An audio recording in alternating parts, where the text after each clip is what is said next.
দাদা গোপাল চৌষট্টি মহন্ত দাদা বসলেন ছয় চক্রবর্তী আর অষ্টকবিরাজ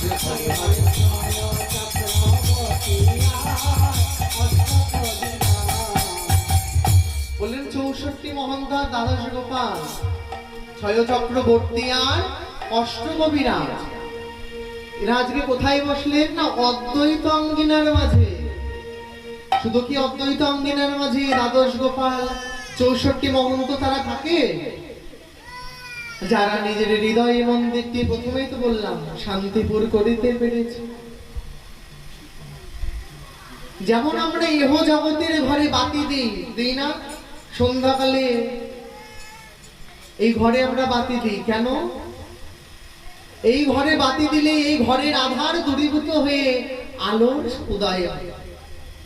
তেমন আমাদের দেহ ঘরটিও মাগো সেই রূপ। আমাদের এই দেহ ঘরেও সেরকম বাতি দেওয়া যায়। কেমন বাতি জানো? গুরুদেব জ্ঞানাঞ্জন শ্লোকা দিয়ে আমাদের হৃদয়ের মাঝে বাতি দিয়ে গেলে সেদিন আমাদের হৃদয় মন্দিরে আলোয় আলোকিত হয়ে গেল। যেদিন কর্ণমূলের দ্বারা হৃদয়ের মাঝে বীজ রূপী বিগ্রহ প্রতিষ্ঠা হয়ে গেল, যেদিন এই দেহ মন্দিরটি মার্জনা করে পরিভক্ত ভাবে নির্মিত হয়ে সুন্দরভাবে সুসজ্জিত করে যেদিন নির্মিত হয়ে গেল, সেদিন কারা আসলেন এই দেহ মন্দিরের মাঝে?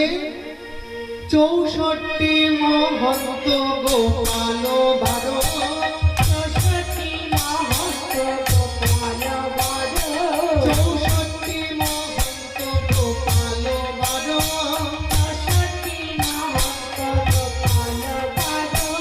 এসব কুটুম্ব